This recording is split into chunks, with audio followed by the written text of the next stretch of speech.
दोस्तों, learn with विकास के platform पर आपका स्वागत है। आज हम लोग जो है फंडामेंटल राइट्स, मूल अधिकार पढ़ेंगे। तो मूल अधिकार के बारे में आज हम लोग जानेंगे। तो दोस्तों, मूल अधिकार को नैसर्गिक अधिकार कहते हैं क्योंकि यह जन्म के बाद मिल जाता है और मृत्यु के बाद ही हटता है। इसे न तो जनता ले हटा सकती है किसी व्यक्ति के फंडामेंटल राइट्स को, न तो जो है सरकार। तो इसलिए इसे जो है प्राकृतिक अधिकार बोला जाता है। जैसे ही व्यक्ति जन्म होता है उसका मूल अधिकार उसको प्रारंभ हो जाता है और यह मूल अधिकार की समाप्ति उसकी मृत्यु के बाद होता है। इसे मूल अधिकार को मैग्ना कार्टा भी कहते हैं। इस मूल अधिकार को जो है यूएसए के संविधान से लिया गया है। मूल अधिकार को यूएसए के संविधान से दिया गया है। मूल अधिकार जो है आर्टिकल 12 से 35 तक होते हैं। तो मूल अधिकार की आर्टिकल 12 से 35 तक होते हैं। आर्टिकल 12 यह मूल अधिकार की परिभाषा बताता है तथा आर्टिकल 13 अनुच्छेद 13 यह यदि हमारे मूल अधिकार किसी दूसरे के मूल अधिकार को प्रभावित करे तो हमारे मूल अधिकार पर रोक लगाया जा सकता है। तो जैसे अगर आपको कोई मूल अधिकार फंडामेंटल राइट मिला है वह दूसरे के फंडामेंटल राइट का इफेक्ट पड़े तो आपका फंडामेंटल राइट को सीमित किया जाता है। जैसे आपको अभिव्यक्ति की स्वतंत्रता, तो इसका मतलब नहीं है कि आप किसी को गाली दें। तो यह आर्टिकल 12 बताता है।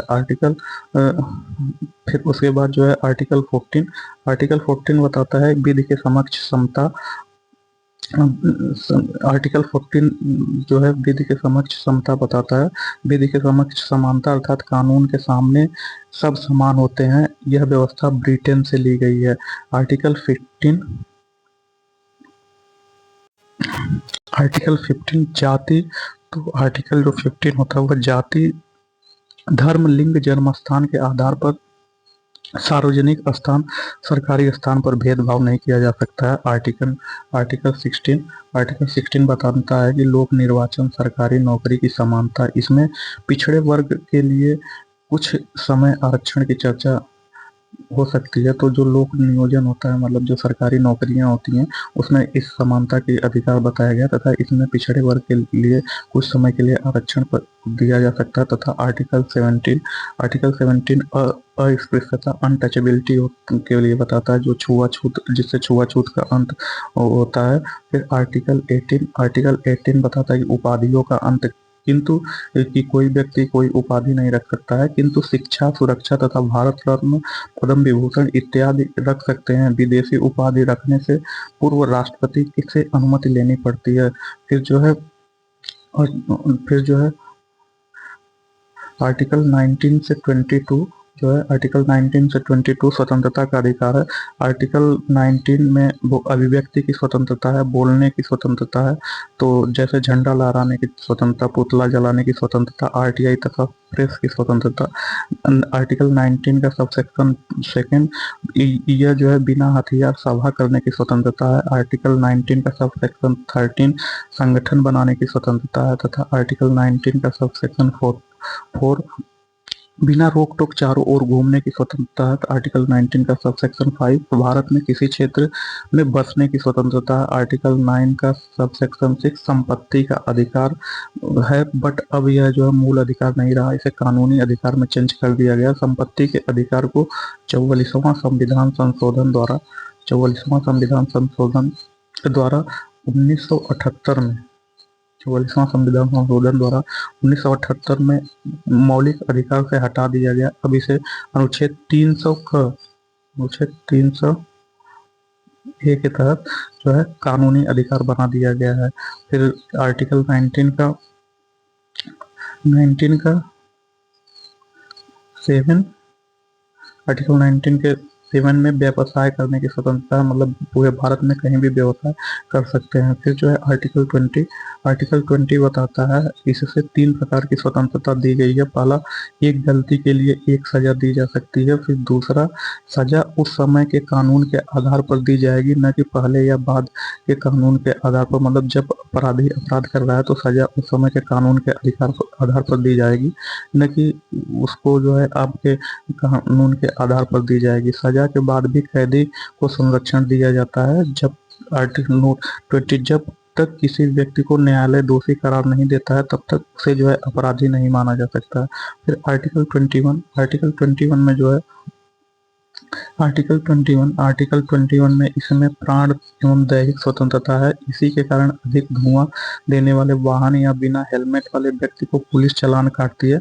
आर्टिकल 21 में ही निजता का अधिकार पर जोर दिया गया है। अब हमारी गोपनीय जानकारी को कोई उजागर नहीं कर सकता है। तो आर्टिकल 20 एवं 21 को आपातकाल के दौरान रोका जा सकता है, अतः इसे सबसे शक्तिशाली मूल अधिकार कहते हैं। तो जो आर्टिकल 20 है एवं 21 है, इसे आपातकाल के समय में भी नहीं छीना जा सकता है। इसलिए जो है यह सबसे शक्तिशाली मूल अधिकार है। बाकी सब फंडामेंटल राइट इमरजेंसी के समय लिया जा सकता है। तो दोस्तों आइए इसका फर्स्ट क्वेश्चन देखते हैं। मौलिक अधिकारों के संदर्भ में निम्नलिखित कथनों में कौन सा सही है। तो पहला पूछ रहा है, संविधान का अनुच्छेद 19 का 1 का जी भारत के सभी नागरिकों को किसी भी पेशा या व्यवसाय करने के अधिकार को सुरक्षित करता है। तो जो 19 का सबसेक्शन 1 का जी है, ये बोलता है कि भारत का नागरिक किसी भी पेशा या व्यवसाय कोई भी पेशा या व्यवसाय कर सकता है भारत के किसी भी राज्य में, मतलब उसको जो है जन्म के आधार पर रोक नहीं लगाया जा सकता है। तो यह जो है 1 सही है।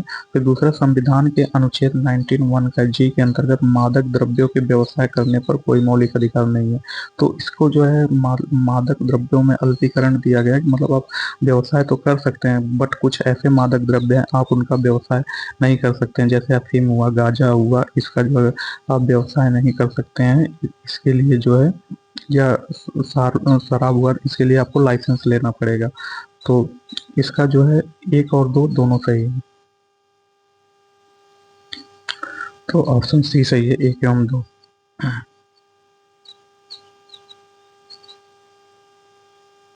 संविधान के अनुच्छेद के अधीन 6 प्रकार की स्वतंत्रता का उपबंध किया गया। अनुच्छेद 19(1) का जी में भारत के सभी नागरिकों को किसी भी पेशा या व्यवसाय करने के अधिकार को सुरक्षित करता है, अतः कथन 1 सही है।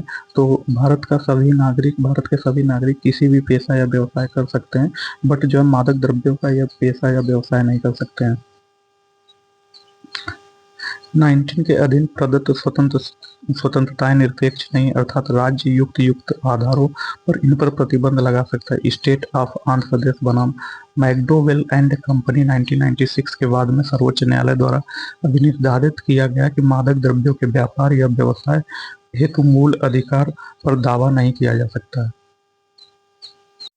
तो इसमें पूछ रहा है, निम्नलिखित अनुच्छेदों में कौन सा जीवन और व्यक्तिगत स्वतंत्रता के संरक्षण से संबंधित है। तो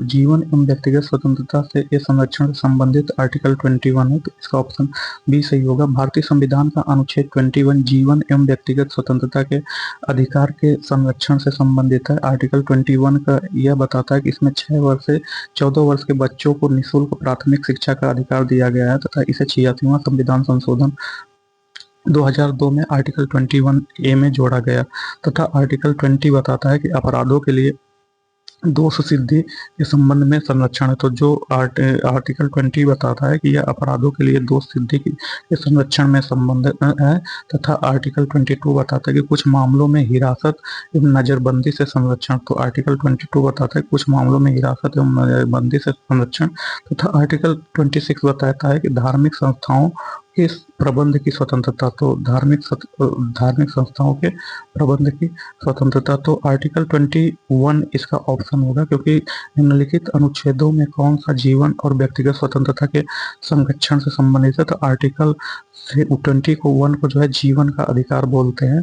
इसमें जो है 6 वर्ष से 14 वर्ष के बच्चों को निःशुल्क प्राथमिक शिक्षा का अधिकार, इसे 86वां संविधान संशोधन, तो इसमें जो है 86वां संविधान संशोधन 2002 द्वारा मौलिक अधिकार में जोड़ा गया था। यह जो है पहले जो है बच्चों का शिक्षा का अधिकार पहले नीति के निर्देशक तत्व में था। तो इसका ऑप्शन बी सही होगा। भारतीय संविधान के आर्टिकल 21 जीवन या व्यक्तिगत स्वतंत्रता के अधिकार से संरक्षित है। आर्टिकल 20 अपराधों के लिए दोष सिद्धि के संबंध में संरक्षण, तथा आर्टिकल 22 कुछ मामलों में हिरासत एवं नजरबंदी से संरक्षण। आर्टिकल 26 धार्मिक संस्थाओं के प्रबंध की स्वतंत्रता। निम्नलिखित में से किस व्यक्ति ने मूल अधिकारों को हमारे लोगों के लिए एक प्रतिज्ञा तथा सभ्य विश्व के साथ समझौता कहा था? तो पूछ रहा है कि निम्नलिखित में ऐसा कौन सा व्यक्ति है जो मूल अधिकार को हमारे लोगों के लिए एक प्रतिज्ञा तथा सभ्य विश्व के साथ किया गया समझौता कहा था? तो वह जो है डॉक्टर एस राधाकृष्णन जी कहे थे। तो इसका ऑप्शन डी से होगा। डॉक्टर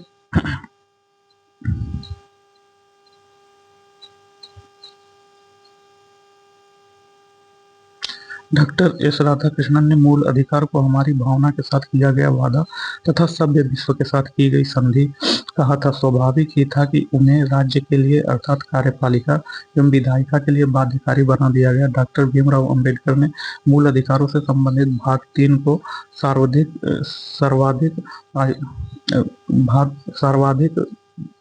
फेमस भाग कहा था। भारतीय संविधान में मूल अधिकार के अनुच्छेद 3 में 12 से 35 तक वर्णित है।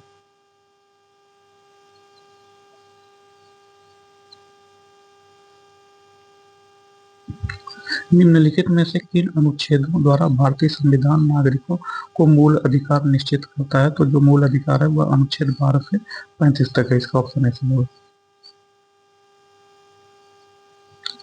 भारतीय संविधान के किस अनुच्छेद के अंतर्गत नागरिकों को मौलिक अधिकार प्रदान किया जाता है? तो आर्टिकल 12 से 35 तक मौलिक अधिकार की बात कही गई। तो इसका ऑप्शन डी है।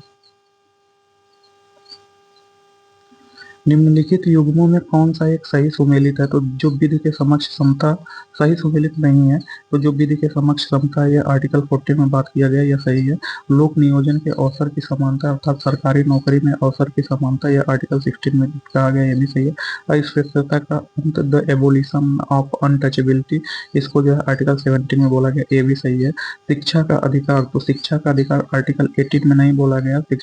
जो शिक्षा का अधिकार है, बच्चों के शिक्षा का अधिकार है, वो आर्टिकल 21 ए में बोला गया है और इसे जो है 86वां संविधान संशोधन 2002 द्वारा जोड़ा गया। जबकि 18 जो है उपाधियों का अंत बोलता है। इससे जो है उपाधियों का अंत, कोई भी व्यक्ति उपाधि नहीं ले सकता है। तो इसका जो है डी सही सुमेलित नहीं है।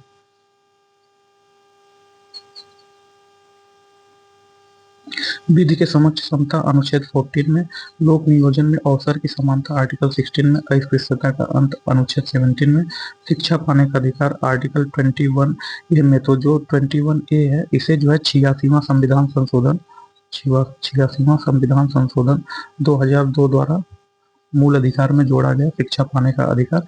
इसमें जो है 6 से 14 वर्ष के बच्चों को निःशुल्क प्राथमिक शिक्षा का अधिकार है तथा उपाधियों का अंत आर्टिकल 18 में। इनमें कौन मूल अधिकार नहीं है? तो पूछ रहा है कि इनमें कौन मूल अधिकार नहीं है। तो पूछ रहा है कि इसमें कौन सा मूल अधिकार नहीं है? तो शोषण के विरुद्ध अधिकार यह मूल अधिकार है।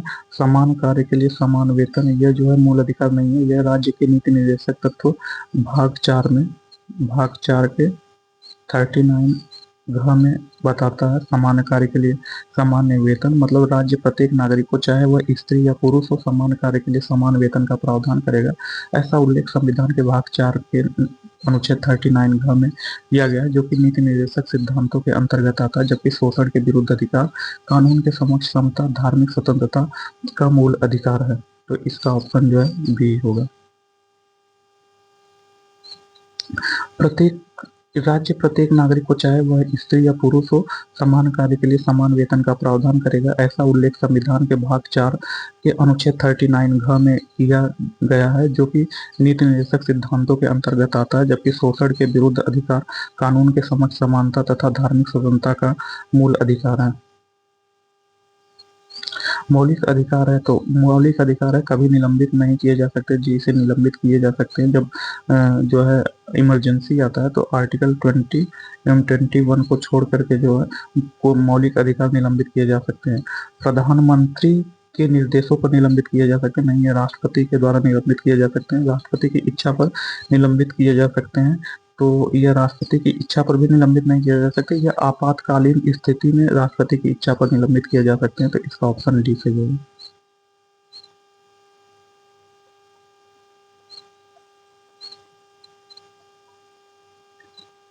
मौलिक अधिकार आपातकालीन स्थिति में निलंबित किए जा सकते हैं। अनुच्छेद आर्टिकल 359 के तहत आपातकाल के दौरान भाग 3 द्वारा प्रदत्त मौलिक अधिकारों के प्रवर्तन तथा निलंबन का प्रावधान है, परंतु आर्टिकल 20 अपराधों के दोष सिद्धि के विषय में संरक्षण है। अनुच्छेद 21 प्राण तथा दैहिक स्वतंत्रता का अधिकार में निहित मूल अधिकारों को आपातकाल में भी निलंबित नहीं किए जा सकते। तो जो आर्टिकल 20 है एवं 21 है, इसे जो है प्राण तथा दैहिक स्वतंत्रता का अधिकार बोलते हैं। इसे मूल इमरजेंसी के समय में भी निलंबित नहीं किए जा सकते हैं तथा 44वां संविधान संशोधन 1978 द्वारा ये बात कही गई थी।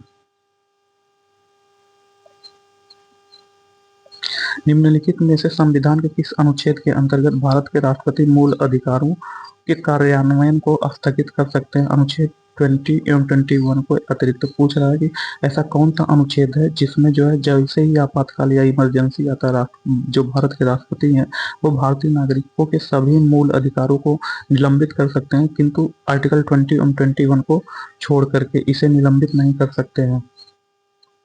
तो ऐसा आर्टिकल 359 में बोला गया, तो इसका ऑप्शन भी सही होगा। भारत के संविधान के अनुसार निम्नलिखित में कौन सा एक अधिकार आपातकाल में छीना नहीं जा सकता है? तो जो है जीवन जीने का अधिकार, जो कि आर्टिकल 21 में है, इसको जो है आपातकाल के समय में भी राष्ट्रपति द्वारा नहीं छीना जा सकता, तो इसका ऑप्शन सी सही होगा। सामाजिक, आर्थिक एवं राजनीतिक क्षेत्रों में समान अधिकार आधार निर्मित करने के उद्देश्य से राज्य असमान लोगों के लिए भिन्न व्यवहार कर सकता है। तो पूछ रहा है कि सामाजिक, आर्थिक, राजनीतिक क्षेत्रों में, सामाजिक, आर्थिक, राजनीतिक क्षेत्रों में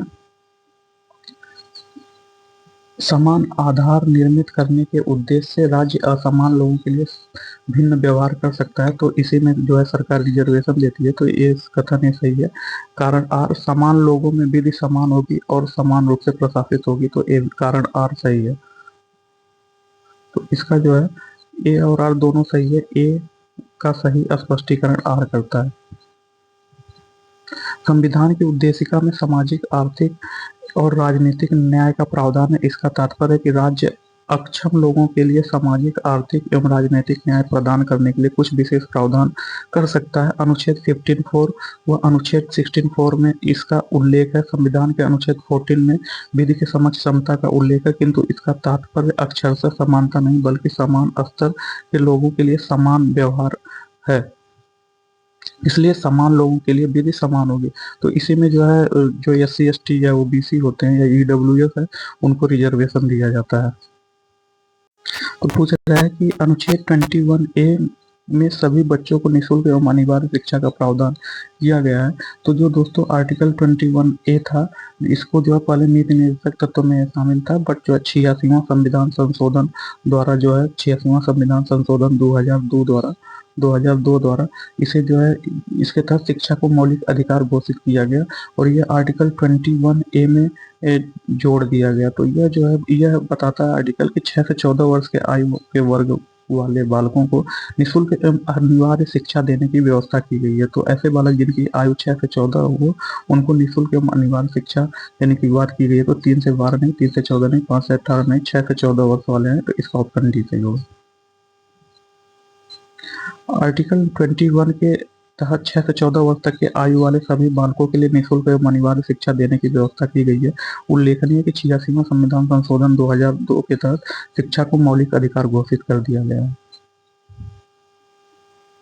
इसमें कथन एवं कारण दिया गया है, तो इसमें कथन कारण देखना है। अस्पृश्यता संरचनात्मक हिंसा का सबसे खराब स्वरूप है। तो पूछ रहा है कि जो अस्पृश्यता है यह संरचनात्मक हिंसा का सबसे खराब स्वरूप है, तो इसका ऑप्शन ए सही है, क्योंकि अनटचेबिलिटी सबसे खराब स्वरूप है। अस्पृश्यता के चलन का अधिकार धार्मिक स्वीकृति है, तो कारण आर भी सही है। जो अस्पृश्यता का जो धार्मिक चलन है, इसका कुछ न कुछ कारण धार्मिक स्वीकृति भी है। तो कथन ए एवं आर दोनों सही है, तो इसका ऑप्शन ए सही होगा। ए और आर दोनों सत्य है, आर ए की सही व्याख्या करती है, तो इसका ऑप्शन ए सही होगा। अस्पृश्यता संरचनात्मक हिस्सा का सबसे खराब स्वरूप है, क्योंकि अस्पृश्यता के चलन का आधार धार्मिक स्वीकृति है। भारतीय संविधान के अनुच्छेद 17 में अस्पृश्यता के अंत की बात कही गई है। कथन एवं कारण है।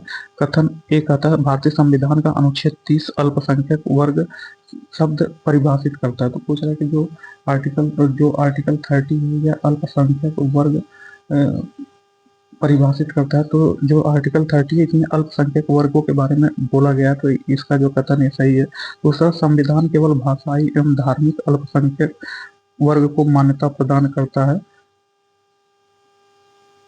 तो हाँ, संविधान केवल भाषाई एवं जो अल्पसंख्यक है संविधान के नजरों में भाषाई एवं धार्मिक आधार पर अल्पसंख्यक माने जाते हैं, तो कारण आर सही है। तो ए और आर दोनों सही है, बट आर ए की व्याख्या नहीं कर सकता है, तो इसका ऑप्शन जो है बी सही होगा। ए आर दोनों सही है, परंतु आर कथन ए की व्याख्या नहीं करता।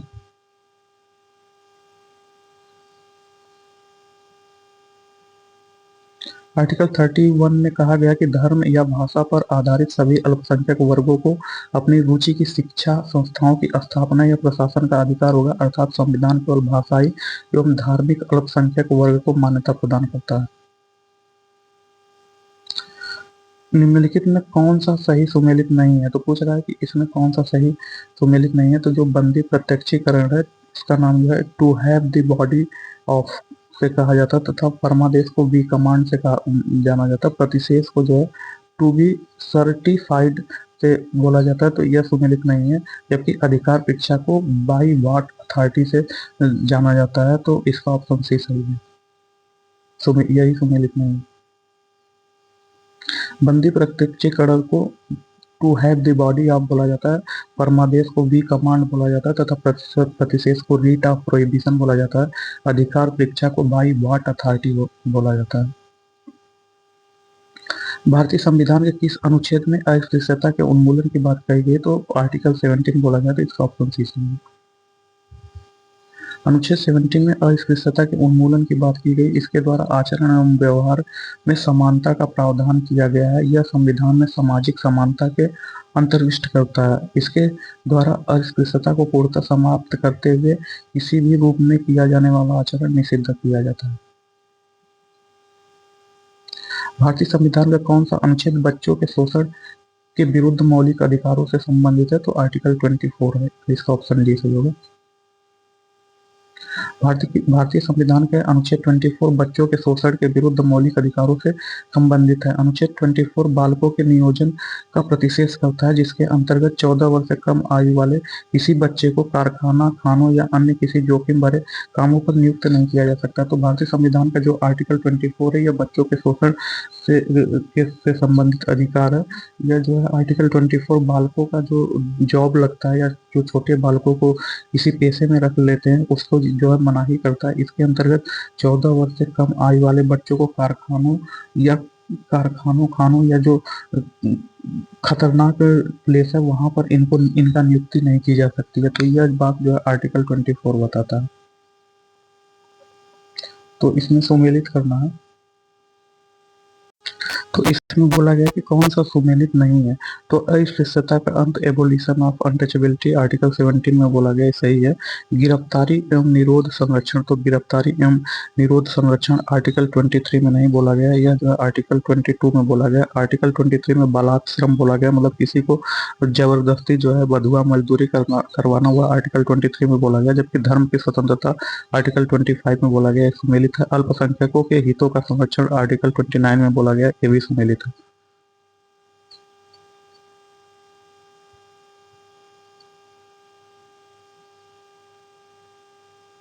तो अस्पृश्यता का अंत आर्टिकल 17 में बोला गया। गिरफ्तारी एवं निरोध विरुद्ध संरक्षण आर्टिकल 22 में बोला गया। धर्म की स्वतंत्रता आर्टिकल 25 में बोला गया।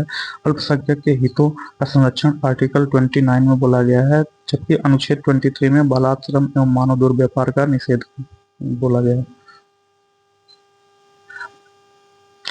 क्वेश्चन नंबर 19, भारतीय संविधान के भाग 3 में दिए गए मूल अधिकारों के विषय में महत्वपूर्ण तथ्य क्या है? तो पूछ रहा है कि भारतीय संविधान के भाग 3 जो भाग 1 में क्षेत्र के बारे में बोला गया, भाग 2 में नागरिकता, भाग 3 में मूल अधिकार के बारे में बोला गया, तो उसी में बोल रहा है जो भाग 3 है दिए गए मूल अधिकारों में एक महत्वपूर्ण तथ्य क्या है? तो संसद उसमें सामान्यतः संशोधन नहीं कर सकती है। तो यही मूल तथ्य है कि संसद सभी भारतीय संविधान के सभी भाग में संशोधन कर सकती है, बट फंडामेंटल राइट में संशोधन नहीं कर सकती। यदि संशोधन करेगी तो वह जो है सुप्रीम कोर्ट उस पर रोक लगा देगी, तो इसका ऑप्शन है सही है। सामान्यतः संशोधन द्वारा मूल अधिकारों में संशोधन नहीं किया जा सकता है। इसके संशोधन की प्रक्रिया जटिल है। यह तथ्य संविधान के अनुच्छेद 13 में स्पष्ट है। मूल अधिकारों व नीति निर्देशक तत्वों में मूल अंतर यह है कि मूल अधिकार न्यायालय द्वारा प्रवर्तनीय, जबकि नीति निर्देशक नहीं है, तत्व नहीं है। पूछ रहा है कि बोल रहा है दोस्तों, जो मूल अधिकार एवं राज्य के नीति निर्देशक तत्व है, दोनों में अंतर यह है कि अगर राज्य के नीति निर्देशक तत्व आपको नहीं मिलता है तो आप जो है सुप्रीम कोर्ट में नहीं जा सकते हैं। बट यदि फंडामेंटल राइट आपका सरकार छीनती है या उल्लंघन करती है तो आप इसके विरुद्ध सुप्रीम कोर्ट में जा सकते हैं। भारतीय संविधान में जैसा निहित है, निम्न में से कौन सा समानता के मौलिक अधिकार से सम्मिलित है? तो पूछ रहा है कि भारतीय संविधान में जैसा निहित है, निम्नलिखित में कौन सा समानता के मौलिक अधिकार से सम्मिलित नहीं है? तो जो आर्थिक समानता है यही सम्मिलित नहीं है, जबकि कानून के समक्ष समानता, सामाजिक समानता एवं अवसर की समानता, ये तीनों सम्मिलित हैं। इसका ऑप्शन डी सही होगा। संविधान की प्रस्तावना में आर्थिक न्याय प्रदान करने का उल्लेख है, न कि आर्थिक समानता का। भारतीय संविधान में प्रदत्त मौलिक अधिकार में समता के अधिकार के अंतर्गत विधि के समक्ष समानता, सामाजिक समानता, रोजगार आदि पाने के लिए अवसर की समानता का उल्लेख संविधान के अनुच्छेद 14 से 18 तक भूला गया है। तो समता का अधिकार जो है एवं जो है समानता, सामाजिक समानता, रोजगार आदि के लिए समानता, इसके बारे में अनुच्छेद 14 से 18 में बोला गया। जबकि जो आर्थिक न्याय है यह नीति निर्देशक तत्व में बोला गया, न कि आर्थिक समानता। भारतीय संविधान के अधीन केवल भारत के नागरिक को यह अधिकार प्राप्त है। तो पूछ रहा है कि जो भारतीय संविधान है उसके अंतर्गत कौन सा ऐसा अधिकार है जो भारतीय नागरिकों को प्राप्त है, विदेशियों को नहीं प्राप्त है? तो जो विधि के समक्ष समता है। तो दोस्तों पूछ रहे हैं कि ऐसा कौन सा फंडामेंटल राइट है जो भारतीय नागरिकों को प्राप्त है, विदेशियों को नहीं? तो जो आर्टिकल 15 है, आर्टिकल 15, आर्टिकल 16 एवं जो है आर्टिकल 19 एवं 29 एवं 30, ये केवल भारतीय नागरिकों को प्राप्त है, यह जो है विदेशियों को नहीं प्राप्त है। तो आर्टिकल जो 15 बोलता है, जाति, धर्म, लिंग, जन्म स्थान के आधार पर सार्वजनिक स्थान एवं सरकारी स्थान पर भेदभाव नहीं किया जा सकता। आर्टिकल 16 बोलता है कि लोक नियोजन अर्थात सरकारी नौकरी में समानता दिया जाता है। इसमें पिछड़े वर्ग के लिए कुछ समय के लिए आरक्षण की व्यवस्था बोला गया है। आर्टिकल 19 बोलता है अभिव्यक्ति की स्वतंत्रता, बोलने की स्वतंत्रता इत्यादि है। तथा आर्टिकल 29 धर्म के आधार पर, आर्टिकल 29 एवं 30 धर्म के आधार पर स्वतंत्रता बोला गया है। तो यह केवल जो है ये स्वतंत्रताएं केवल भारतीयों को प्राप्त है। तो इसमें जो है विधि के समक्ष समानता जो है यह जो है आर्टिकल 14 है। तो जो ये दोनों को प्राप्त है। धर्म, मूल वंश, जाति या लिंग, जन्मस्थान में इनमें से किसके आधार पर विभेद के प्रतिशेष का आधार, किसी के आधार पर विभेद के प्रतिशेष का अधिकार है। तो धर्म, मूल वंश, जाति, लिंग या जन्मस्थान या इनमें से किसी के आधार पर विभेद के प्रतिशेष का अधिकार है। तो यह जो है केवल भारतीयों को प्राप्त है। तो क्योंकि यह जो है आर्टिकल 15 में बोला गया है, तो यह केवल भारतीयों को प्राप्त है। प्राण एवं दैहिक स्वतंत्रता यह भारतीयों, विदेशियों दोनों को प्राप्त है। गिरफ्तारी और निरोध के संरक्षण का अधिकार ये दोनों को प्राप्त है। तो जो ऑप्शन बी है यह जो है केवल भारतीयों को प्राप्त है। तो इसका ऑप्शन बी सही होगा। आर्टिकल 15 के 1 के अनुसार धर्म, मूल वंश, जाति, लिंग या जन्मस्थान या इनमें से किसी के आधार पर विभेद के प्रतिशेष का अधिकार केवल भारत के नागरिकों को प्राप्त है। अनुच्छेद 15, 16, 19, 29 एवं 30 केवल भारतीय नागरिकों को प्राप्त है। निम्नलिखित में से कौन भारत के संविधान द्वारा प्रदत्त 6 मूल अधिकारों में से नहीं है? तो समानता का अधिकार जो है, जो अनुच्छेद 14 में बोला गया है, विरोध का अधिकार, शोषण के विरुद्ध अधिकार, धर्म की स्वतंत्रता का अधिकार। तो जो विरोध का अधिकार है यह फंडामेंटल राइट नहीं है। तो इसका ऑप्शन बी सही होगा।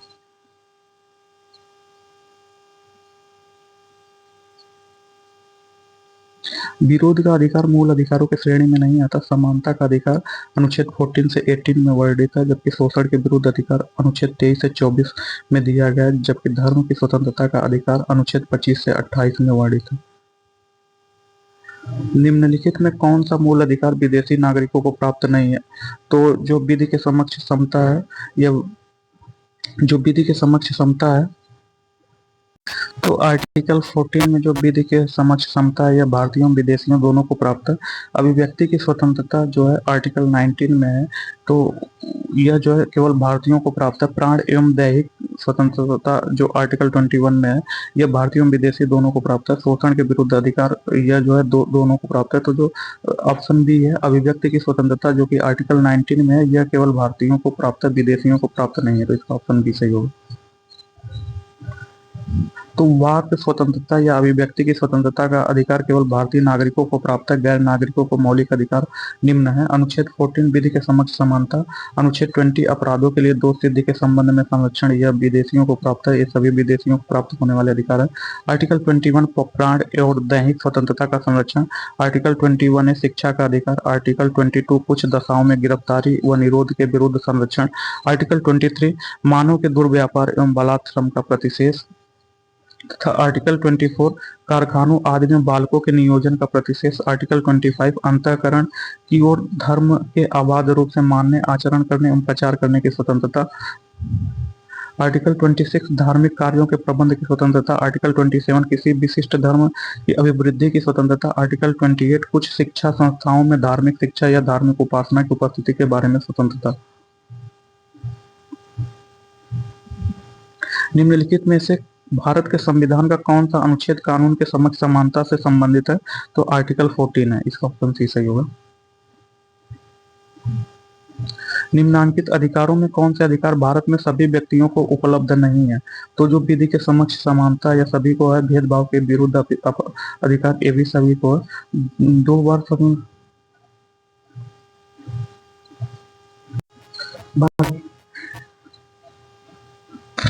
तो भारतीय संविधान में समानता के अधिकार 5 अनुच्छेदों में प्रदान किया गया। तो वह जो है इसमें 16 से 20 ए नहीं है, 15 से 19 ए भी नहीं है। अनुच्छेद 14 से 18 के बारे में भारतीय संविधान में 5 अनुच्छेदों के द्वारा प्रदान किया गया है।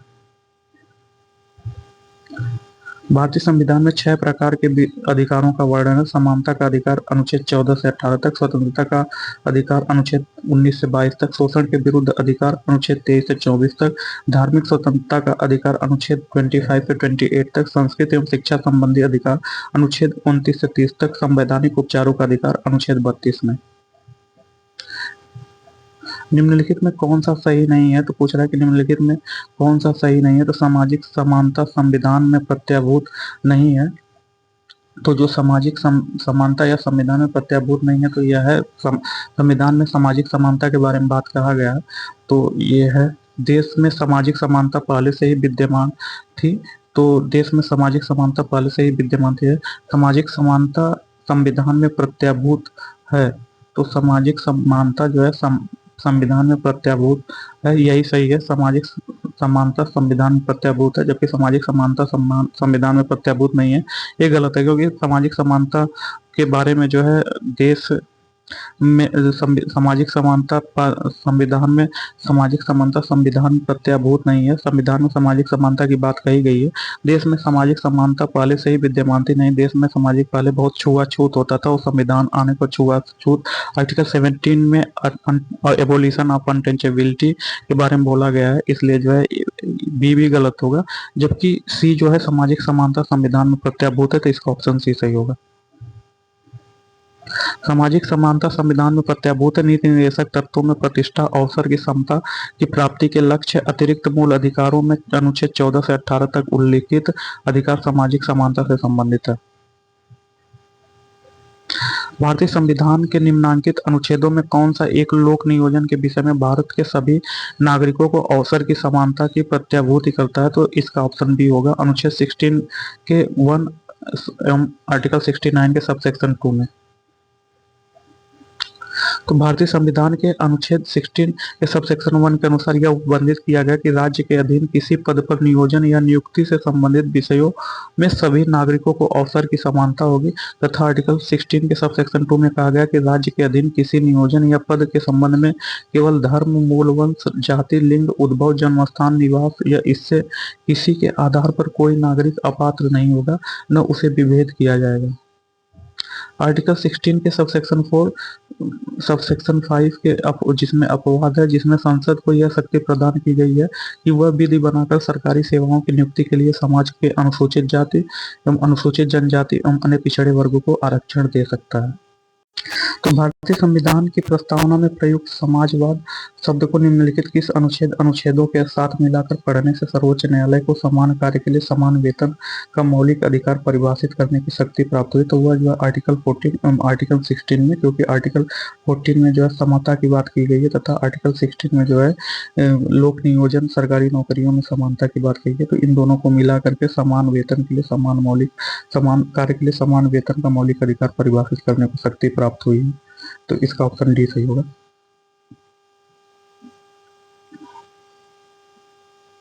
समाजवाद को अनुच्छेद 14 से 16 के साथ मिलाकर पढ़ने से समान कार्य के लिए समान वेतन का मौलिक अधिकार प्राप्त होता है। वर्ष 1976 में 42वां संविधान संशोधन से पहले भारत के संविधान में नीति निर्देशक सिद्धांतों के रूप में समाजवादी लक्षण मौजूद थे, फिर भी समाजवाद शब्द जोड़कर इसे स्पष्ट किया गया। भारतीय संविधान के अनुच्छेद 16 के किस खंड के अंतर्गत पिछड़े वर्गों के लिए आरक्षण की व्यवस्था की गई है? तो खंड 4 के तहत। इसका ऑप्शन डी सही होगा। अन्य पिछड़े वर्ग ओबीसी के नागरिकों के लिए आरक्षण का प्रावधान अनुच्छेद 16 के सबसेक्शन 4 में बात कही गई है। भारतीय संविधान के अनुच्छेद 18 के अंतर्गत उपाधियों के अंत का प्रावधान, इसके बारे में क्या सत्य नहीं है? तो जो 18 है यह उपाधियों के अंत का प्रावधान करता है। तो जो है नागरिक किसी विदेशी राज्य में कोई उपाधि स्वीकार नहीं करेगा। तो ये जो है सही है, क्योंकि नागरिक किसी विदेशी राज्य में उपाधि स्वीकार नहीं करेगा। राष्ट्रपति के अनुशंसा पर या राष्ट्रपति के सहमति से जो है वह अधिकार स्वीकार कर सकता है।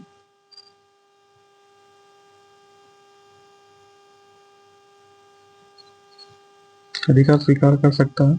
तो ये सही है। एक व्यक्ति जो भारत का नागरिक नहीं है, राज्य के अधीन लाभ के पद को धारण करते हुए किसी विदेशी राज्य की कोई उपाधि राष्ट्रपति के सहमति के बिना स्वीकार नहीं करेगा।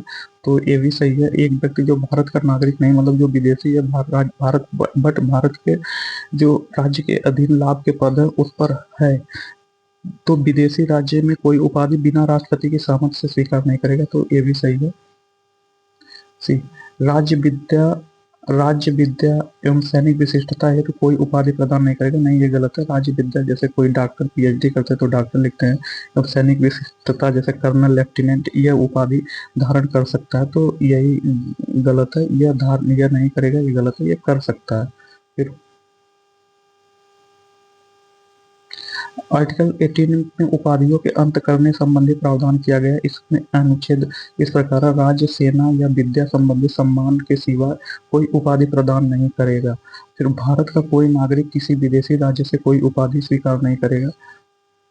कोई व्यक्ति जो भारत का नागरिक नहीं है, राज्य के अधीन लाभ या विश्वास के किसी पद को धारण करते हुए किसी विदेशी राज्य में कोई उपाधि राष्ट्रपति के सहमति के बिना स्वीकार नहीं करेगा।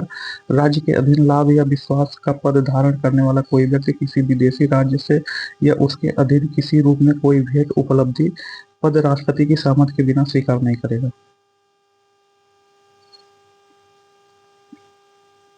निम्नलिखित में कौन सा मौलिक अधिकार नहीं है? तो नैसर्गिक न्याय का अधिकार यह मौलिक अधिकार है। जीवन का अधिकार आर्टिकल 21 में ये भी मौलिक अधिकार है। गरिमापूर्ण जीवन का अधिकार ये भी मौलिक अधिकार है।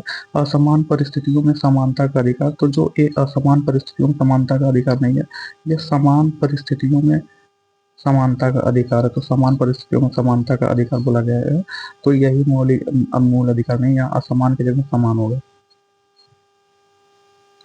असमान परिस्थितियों में समानता का अधिकार मौलिक अधिकार नहीं है, बल्कि समान परिस्थितियों में समानता का अधिकार मौलिक अधिकार है। भारतीय संविधान के अंतर्गत समता के अधिकार को एक मूल अधिकार माना गया है, इसके अंतर्गत समाहित है। तो जो समता का अधिकार है इसको मूल अधिकार माना गया है, इसके अंदर समाहित, इसके अंतर्गत समाहित है। तो जो है विधि के समक्ष समानता एवं विधि का समान संरक्षण ये भी समाहित है। सार्वजनिक जीवन में किसी भी प्रकार के भेदभाव के आचरण का निषेध करना ये भी समाहित है। शिक्षण संस्थाओं और सरकारी पदों पर समाज को दुर्बल कमजोर वर्गों के लिए स्थानों और पदों का आरक्षण ये भी समाहित है। तो उपयुक्त ऑप्शन डी होगा, उपयुक्त सभी। भारतीय संविधान में समानता के अधिकार का वर्णन अनुच्छेद 14 से 18 में किया गया है। सभी को विधि के समक्ष समानता प्रदान की गई है। धर्म, मूल, वंश, जाति, लिंग या जन्म स्थान के आधार पर विभेद नहीं किया गया है। लोक नियोजन के विषय में अवसर की समता प्रदान की गई है। अस्पृश्यता से उपजी किसी निर्योग्यता को लागू करना अपराध होगा, जो विधि के अनुसार दंडनीय होगा।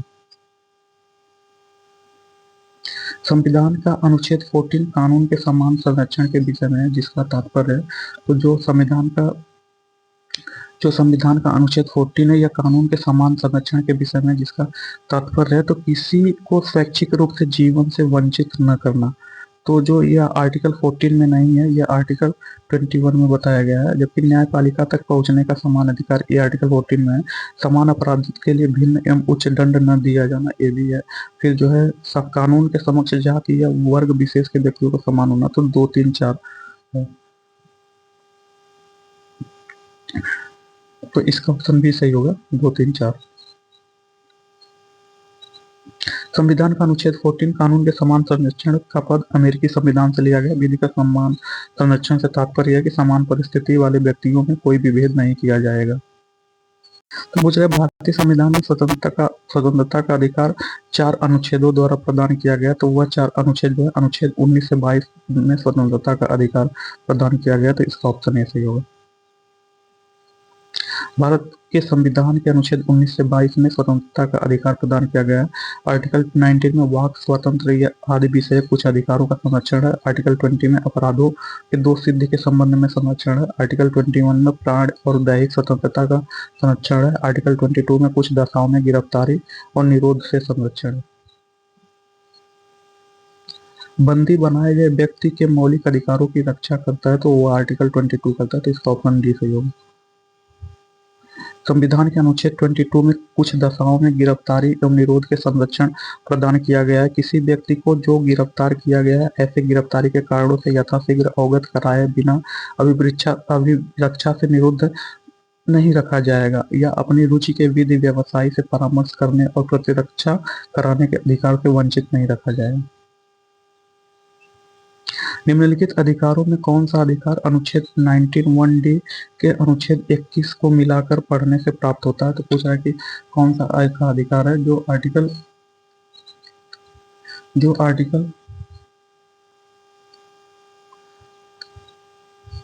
19(1)(d) मतलब स्वतंत्रता का अधिकार और आर्टिकल 21 मतलब जीवन जीने का अधिकार को मिलाकर पढ़ने से प्राप्त होता है। तो वह जो है ऑप्शन है विदेश यात्रा का अधिकार, ये सही है। अनुच्छेद 19(1) के डी के अनुच्छेद 21 को मिलाकर पढ़ने पर विदेश यात्रा का अधिकार प्राप्त है। अनुच्छेद 19(1)(d) भ्रमण करने की स्वतंत्रता के अधिकार से, अनुच्छेद 21 प्राण एवं दैहिक स्वतंत्रता के अधिकार से संबंधित है। मेनका गांधी बनाम भारत संघ 1978 के बाद में सर्वोच्च न्यायालय ने निर्धारित किया कि विदेश भ्रमण का अधिकार मानवीय गरिमा का अभिन्न अंग है तथा यह व्यक्ति की स्वतंत्रता एवं जीवन के अधिकार के अधीन एक मूल अधिकार है। निम्नलिखित में किन अनुच्छेदों को राष्ट्रीय आपात के दौरान निलंबित नहीं किया जा सकता। तो जो आर्टिकल 20 एवं 21 है, इसे नहीं किया जा सकता। तो इसका ऑप्शन बी सही होगा।